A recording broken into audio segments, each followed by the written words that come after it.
much. It's truly a pleasure and an honor to be here with you. I will tell you that I've been up and down I-20 several times on my way going down to Fort Hood. I've never had the opportunity to be here in Longview and also here in Bladewater, so it's truly nice. Do I need to move the flags?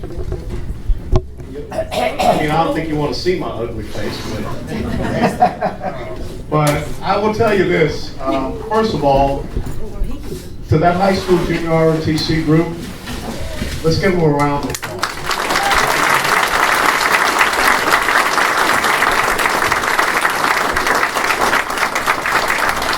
And the reason why we should always recognize these young people, because if they were out doing something bad, they would be in the paper. But when we have these good young men and women who are already starting to wear the uniform of this nation, we need to make sure that we recognize them. And the reason why it's so important to me is because in 1976, I started wearing the uniform of this country in Army Junior ROTC in high school. So God bless you and thank you. Now you know how I work. It's great to be here in a Catholic church. My wife, who is originally from Jamaica, is Catholic. My oldest daughter graduated from Archbishop McCarthy, and so she has claimed our children to be Catholic, and she sees me as a Southern Baptist heretic. My parents made an incredible choice for me because they understood that the most important thing that unlocks opportunity in the United States of America is good quality education. And that is why they sent me to a little, small, black Catholic school by the name of Our Lady of Lourdes, which if you ever get the chance to go to Atlanta, Georgia, it's right across the street from Ebenezer Baptist Church at the intersection of Boulevard and Auburn Avenue. And I will never forget, and I had to kind of get over the shakes walking into this church, Sister Judith. Who Sister Judith had a palette. And Sister Judith loved that paddle and Mr. West. And now I'm not talking about my dad, I'm talking about me. But it was discipline, it was good quality education that enabled me to be on the path that I am on and continue to be on. Now, why am I here in Texas? Because when I retired from the Army back in 2004, and I left from Fort Hood, Texas, and crossed the Mississippi River, I swore that I would not be coming back across the Mississippi River. But the great thing about God is that you make your plans in life in pencil and you give him the eraser. As a matter of fact, it says in Proverbs chapter 3, verses 5 through 6, trust in the Lord with all thy heart. Lean not upon your own understanding. In all your ways acknowledge him, and he will direct your path.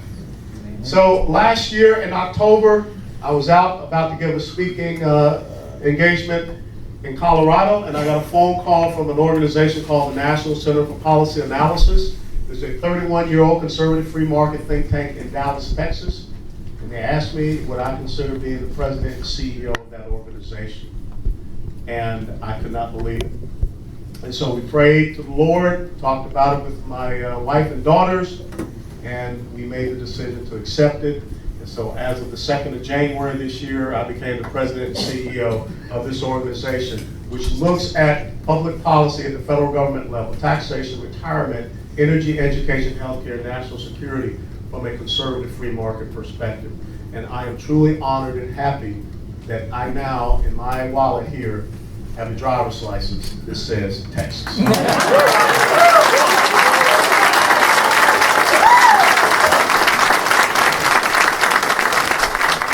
Now, one of the things that the chaplain did not tell you is that I'm a graduate of the University of Tennessee, and I'm trying to, once again, educate people that... Go Bulls. Yeah, go Big Orange, Rocky Top. I'm trying to get these people to understand what the real UT is. It's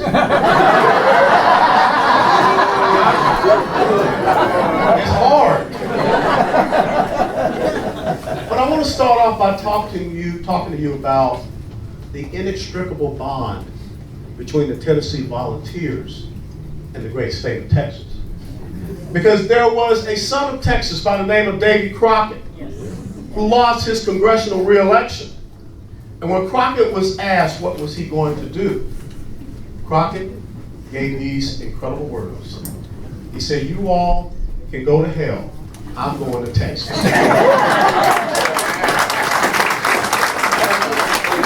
And so so Davy Crockett gathered up those Tennessee volunteers, and they came here to Texas. And they came here to make a stand for one single thing: liberty. They came to a place called the Alamo. And the Alamo was much the same as a place that had maybe not been well known to them at that time. Back in 490, 480 BC. There was a place in Greece called Thermopylae. It was a place where some other men had made a stand for one single word. And that's liberty. And when the tyranny, when the opposition, when the enemy came to Leonidas and his Spartans, and they told him one simple thing. They said, Leonidas, lay down your weapons. Leonidas replied to them in Greek, these two words, molon lave. And here in Texas, when those Tennessee volunteers and those Texans that stood up for liberty were told to lay down their weapons, they replied in the exact same words that Leonidas had used. Because molon lave means come take it. See, that's what liberty does. It inspires you to make a stand so that you can pass on something that is greater to subsequent generations than what you had yourself. Because when I think about my parents, born and raised in the South, 1920 and 1931, the fact that they have a son that grew up to command a combat battalion in the Army, that went on to become a representative in the United States House of Representatives, that now is a president and CEO of a conservative free market think tank. See, they made the stand so that I could have that liberty. But see, one of the things that we don't really, I think, understand is what does the word liberty mean? We throw it around a lot, but I guarantee you, if I were to send out a poll question throughout this audience tonight, I'd probably have at least 50 different answers to what the word liberty means. And so what I want to do is talk about that definition of liberty, because there was a man who gave us the best definition of the word liberty that I think that this country could ever have. And let me read it to you. The world has never had a good definition of the word liberty, and the American people just now are much in want of one. See, we all declare for liberty, but in using the same word, we do not all mean the same thing. With some, the word liberty may mean for each man to do as he pleases with himself and the product of his labor, while with others, the same word may mean for some men to do as they please with other men and the product of other men's labor. Here are two not only different, but incompatible things called by the same name, liberty. And it follows that each of the things is by respective parties called by two different and incompatible names, liberty and tyranny. I want to talk to you tonight about that definition of liberty and how that definition of liberty is under assault in the United States of America right now. The United States of America, which has always been, for 238 years, the beacon of liberty. The beacon by which people from so many other countries have come to our shores because they knew right here in this place they will be rewarded for the product of their own labor. And when you think about these words that were spoken April the 18th, 1864, by Abraham Lincoln in Baltimore, Maryland, they reign true today. See, when we look at liberty, when you go back and think about the unalienable rights that you have as an individual in the United States of America, it was written by Thomas Jefferson that we hold these truths to be self-evident, that all men are created equal, that they are endowed with certain unalienable rights. The key thing that Jefferson did was he said that those rights do not come from man. This was an incredible theory that he put forth, because prior to him writing this, everyone believed in the divine right theory, which means that kings or queens or certain individuals were given the rights through God to themselves to be the ones that dictated your rights and your liberties, your freedoms, your maneuvers, your buy and your leave. But what Thomas Jefferson said is that there's a natural right theory. And the natural right theory is the relationship between the individual to the Creator. And it gives you that life, that liberty, that pursuit of happiness. But we have to be careful, because if all of a sudden we stop believing that those inalienable rights come through natural right theory from our Creator, that all of a sudden that man is the grantor of those rights, that man can also be the taker of those rights. Which is the difference between liberty and then tyranny. So when you think about Thomas Jefferson, what he set forth the document in the Declaration of Independence. They brought all of the grievances against King George, the divine right theory. It says, you are violating our liberty. And we need to separate those bonds.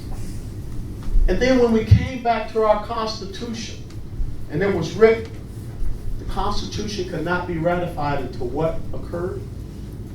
The Bill of Rights. Those first 10 amendments that talked about your individual rights. And see, that's what liberty is. And so when we talk about our personal liberty, which is something that I think we must come to hold and understand. Number one, in our personal liberty, First Amendment right, our freedom of speech, our freedom of expression. The right that you have to petition your government for redress of your grievances. But it should not be that you bring up your petition against the government for redress of grievances, and all of a sudden the government decides that it will unleash its power against you, the individual. See, that is what happened in 2010, when a constitutional conservative grassroots movement stood up, and through the power of their voices, you sent people up to Capitol Hill in 2010 because you said that there has to be a different way. We cannot live under the overarching tyranny that comes from the federal government. As a matter of fact, most people don't even understand and don't even remember what Tea Party stood for. TEA, tax enough already. Which, if you think about it, and you go back and you understood what the founding fathers were rising up against, that was one of the fundamental things that caused them to stand up and say, we don't believe in the taxation without the representation. But now we've gotten to the point where we have onerous taxation with very little appropriate representation. That's right. But see, what government said is that you don't really have that liberty to stand up and petition us for the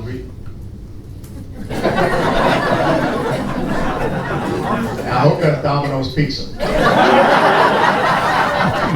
I have my Mac going on here. In the groove. And the phone rang. And now I'm all messed up. And I'm from Georgia, and I got a real short train of thought.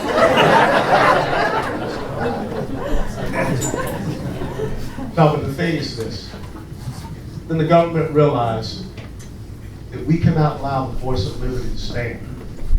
And so what did they do?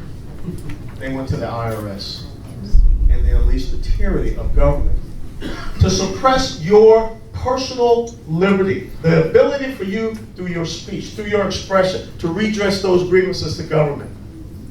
And see, you cannot cower away. You cannot allow them to believe that they can do that and get away with it. What you have is incredible. Because there are two things that make this a republic. There's the rule of law, and it's the sovereignty of the individual. And when you surrender your sovereignty as an individual, then you will find yourself being enslaved.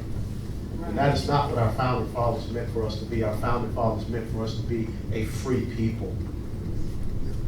And the other thing about our liberty is what we see happening with our religious liberty. It's so interesting. I'm sure that somebody's going to write and say, how can they have this kind of meeting in a church? Isn't that a violation of separation of churches? They DDP, tap dance all over the place.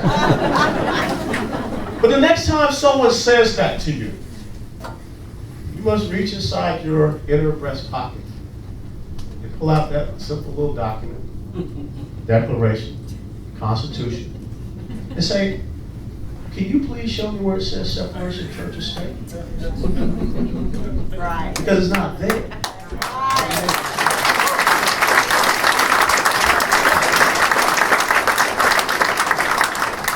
You see, one of the great things about liberty is that you have to educate yourself. And see, so many of us are not educating ourselves on the fundamental principles and values and doctrine of the United States of America. Because it's very simple. You then look them in the eye and say, separation of church and state was basically just a concept, an idea that Thomas Jefferson wrote to the Danbury, Connecticut Baptist Convention that said that we in America would not have a head of state, it was also the head of church. We'll have a clear and distinct separation.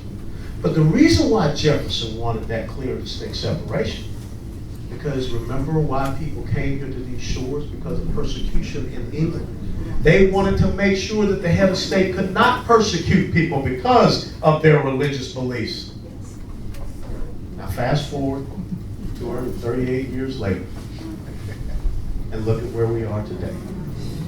The state that is persecuting people for their religious beliefs, the state that is telling you, if you're a small business owner, your religious beliefs, your freedom of religion, your free exercise thereof means nothing as opposed to the politicized ideological privileges that we want to impart to others. Think about out in Oregon when a baker loses their business because they said, we'll bake you a cake. We'll give you whatever service you want. But we don't want to be a part of this event in your life because it goes against our religious beliefs. A person that owns a photography studio in New Mexico that says, I'll be happy to take pictures, but I do not want to take pictures of portraits as part of this event that you want to have in your life because of my religious beliefs. And then the state comes down and brings a fine against them and crushes them. They lose their business. A pizza owner in Indiana says, I'll be happy to serve anyone who comes in here, but I would not want to cater to this ceremony, this event, because it goes against my religious beliefs, and he gets death threats. But let me tell you about the power and the strength of people that believe in religious liberty. That pizzeria owner, last time I counted, had over $850,000 in donations.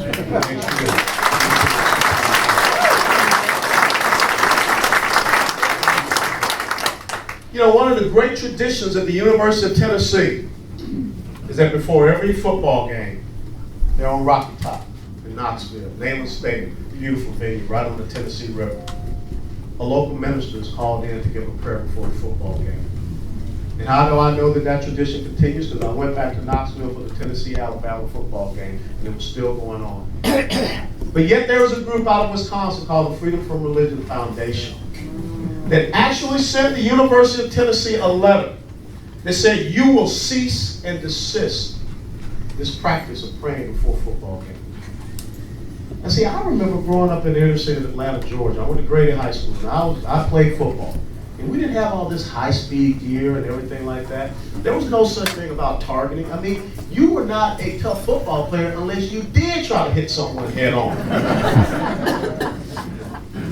And even in high school, before every game, at Grady Stadium, a pastor would come down and pray over that football game. I don't remember catastrophic injuries. I don't remember anyone getting carted off that field paralyzed. See, there's something about the power of prayer. There's something about that freedom of religion. There's something about the founding fathers who prayed over this nation. And they pledged their lives, their fortunes, and their sacred honor. They did not ask for man's providence, they asked for divine providence in establishing this great nation. Amen. If we forget who we are and our religious freedom, see, there's a reason when we sing God bless America, not government bless America.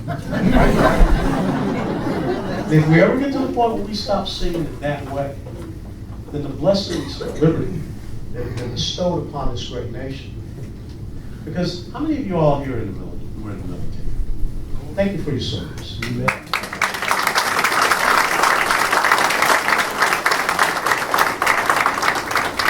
I've been to 13 different countries. I've been in 3 different combat zones. And many of you all have traveled all over the globe. You tell me another country that in 238 years has built and achieved what we have done here in the United States of America. Amen. It ain't happening. But if we move away from being this Judeo-Christian nation, I didn't say Protestant, Catholic, I said Judeo-Christian, that's our faith heritage, toward a secular state, then those blessings will be lost. There's a reason why when you go into the House of Representatives, in that chamber, and you look up there across the wall, and you see the faces of all the great lawgivers in history. Every single lawgiver is on side face, except for one.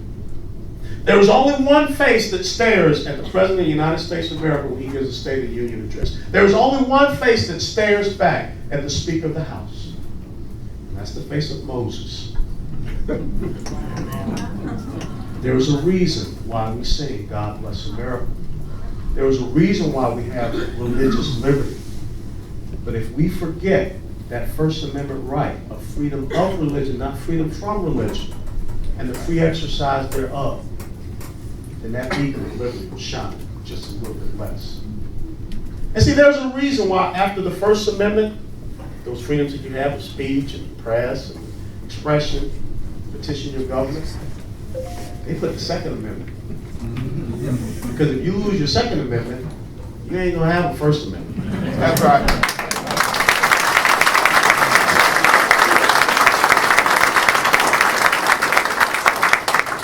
Because as I tell folks, an armed individual is a citizen. An unarmed individual is a subject. Never forget that.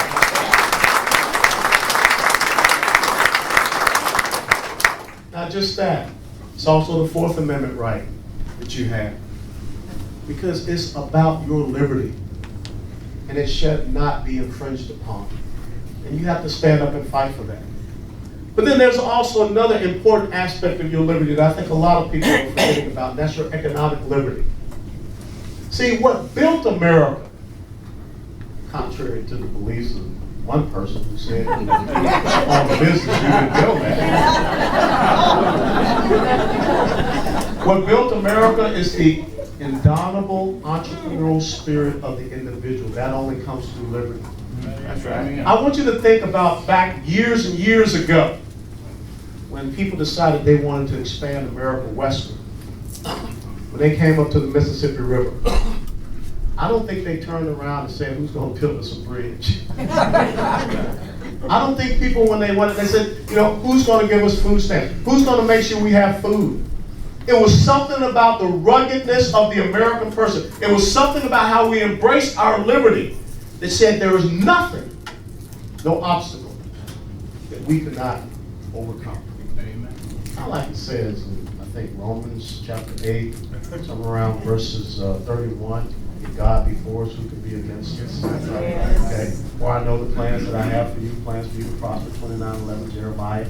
Be strong and courageous, for the Lord thy God shall never leave you nor forsake you, Joshua 1:9. You know, us Southern boys, we part every day. You ain't leaving the house, you know. All right, what's your Bible verse for today? But that is who we are. There is nothing that we cannot achieve. And we achieve that through our small business owners. We achieve that through economic liberty. We achieve that through the investment, the innovation, the ingenuity of the individual. But think about the vote that they just had yesterday in the House of Representatives that has to go into the Senate. About this thing called death tax. Y'all know about death tax? I mean, it basically says that if you build up an inheritance, an estate to pass on to subsequent generations, if you're an individual and said larger than $5 million, you're going to pay 40%. If you're a couple and you have $10 million, you're going to pay even higher. And now they want to take it up to a greater level than that. How is it that the resources that you have paid taxes on in life, daggum, they get you when you're dead too? And the tyranny of government says, oh, it's not your money. The tyranny of government says that we know better to do with that than you know to do with that to pass on to your subsequent generations. Exactly. So what is the initiative? What is the desire to work hard and to produce and to save? I'll never forget when my dad made that final payment on that house at 651 Kennesaw Avenue Northeast. A house that cost him $20,000 in 1959. But when he wrote that last check, he had tears in his eyes. Because he knew that he had achieved something that he could pass on to one of his 3 boys. I was the middle son, so I didn't get it. I'm like, Dad, come on, man. But the opportunity for him to have it. A man born in 1920 in South Alabama who grew up in South Georgia. The economic liberty that he had to buy a home and to pay it off and then to pass it on to my younger brother. See, that is truly what makes this country unique. That's right. When I hear people talk about middle class, lower class, upper class, there's no class system in America. Amen. That's right. Amen. If there was a class system in America, I'd still be back in the inner city. Now, there are income levels, but with your own drive and determination, if we have people that believe in economic liberty, then you can do whatever you want to do. You can truly, as the Army once had as a motto, be all that you can be. Amen. That's what liberty does. And what do we have to fight for? We got to make the same fight that Crockett came here to Texas to make. We have to make the same fight that Travis and those Texans did down at the Alamo. This is your Alamo moment. If you're a Texan, you need to stand up, get your musket, and say, Molon Lave, come take it. Because if you're not willing to do it, then guess what? You will end up being the first generation of Americans that does not pass on liberty to the subsequent generations. $18 trillion in debt. A debt to GDP ratio that is upside down. 93 million Americans out of the workforce, not even counted. A workforce participation rate for the first time in 37 years below 63%. Is that what we want to pass on? Do we want to pass on this inheritance that says we have to be afraid of who we are as being Christians? Do we want to pass on an inheritance that says to people that want to kill us basically because we are Americans, because of our faith belief? Who would have ever thought that a woman would go to work in Moore, Oklahoma at a chicken processing factory and lose her head? Wow, that's just workplace violence. Yeah. Tyranny doesn't want to stand up to evil because tyranny wants to be the evil itself. Yes. This is the difference. If you believe in liberty, you believe in the individual. If you believe in tyranny, you believe in the collective. What do I mean by that? 1% versus 99%, war on women, black versus white, straight versus gay. Anything that you can do, anything that you can come up with to pit groups against each other. That's what tyranny does. If you believe in liberty, you believe in the pursuit of happiness, that thing that you were granted from your Creator. If you believe in tyranny, you believe that man can guarantee happiness. My mother taught me one simple thing that I'll never forget, and I share it wherever I go. Self-esteem only comes from doing esteemable things. And government cannot guarantee you self-esteem. People sitting in Section 8 housing and waiting for the government to send them a check, they have lost out on the blessings of liberty. They are not pursuing happiness. They're believing that someone can guarantee and give them their happiness. And they will be utterly disappointed because I think the Bible says, do not put your trust and faith in man. He will always let you down. And these Margaret Thatcher who said, the inherent problem with socialism is that you eventually run out of other people's money. Liberty believes in opportunity. The year that I was born in 1961, blacks could not go on the beach at Fort Lauderdale. As a matter of fact, in 1961, they had what was called a wade-in in Fort Lauderdale. 50 years later, in 2011, I was sworn in as the congressional representative that represented Fort Lauderdale Beach.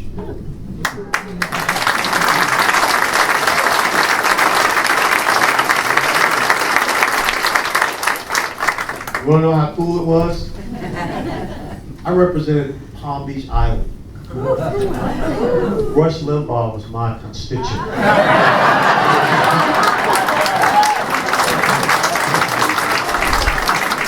That's opportunity. That is opportunity that says through liberty, no matter where you were born, no matter where you come from, you can achieve whatever dream that you want. But tyranny doesn't believe in opportunity. Tyranny believes in dependency. Which is why you see the incredible increase of people on food stamps, the incredible increase of people in poverty. Because tyranny wants people to be dependent upon them. Because tyranny believes it can guarantee happiness. Because tyranny believes in the collective and not the individual. See, if you believe in liberty, you believe in individual productivity. If you believe in tyranny, you believe in a welfare nanny state. So what direction do you think the United States of America is headed? You know, it's very simple. If you ever read the book Atlas Shrugged, you see what happens when the policies of government and crony capitalism does not persuade you to continue to work hard. Productivity, producers stop producing and they quit. They go away. But the thing is that here in the United States of America, where do we go? In the book, they went to Gulch Gulch. I don't want to go to Colorado. They're all smoking dope out there now. So Iran got that wrong. They should have gone to Georgia or come to Texas or something, or Tennessee, but they don't need to go to Colorado. But the thing is this, everyone has come here for productivity. Because here in America, that's what liberty affords you. But somehow we're allowing tyranny to take its root, to take its hold. And therefore people are coming here to America and they're saying, don't worry, get in this line. We'll give you a free cell phone. Yeah. We'll give you food stamps. You don't have to work. You don't have to do anything. We'll take care of you. And like my mother said, where's the self-esteem in that? See, it's very simple. Liberty produces victors. Tyranny produces victims. That's right. We just came through March Madness. University of Tennessee, we still struggling trying to get a football team. Thank God Rick Barnes was fired from Texas, because now we got it.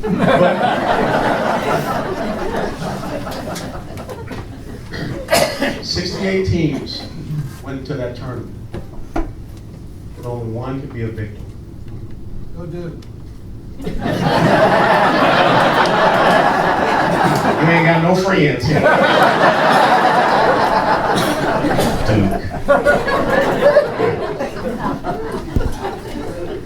But think about the equality of opportunity. It said if you played hard during the regular season, even if you were a team like Hampton University, they had a 500 record, but they won their conference championship, tournament championship, and they got to go to the big dance. That's what liberty is for you. But only one can come out to be the victor. And that's who we remember. Unfortunately, America wants champions. Now you go up there in Yankee Stadium, what do everyone talk about? The World Series pennants. When you used to go to the old Boston Garden, you looked up there in the rafters, you saw all of those Celtic banners, Bruin banners. Think about the national championships that Texas won, or even Oklahoma, or Arkansas. That's what we celebrate. So we're cheering on the sports field. Why aren't we cheering for our own country to have a championship banner? We can only have championship banners if we advance one simple premise upon which this country was established. That's what you're here for. You say you're East Texans for liberty, then know the difference for liberty. I'm going to read it to you one more time, and then I'll take your questions.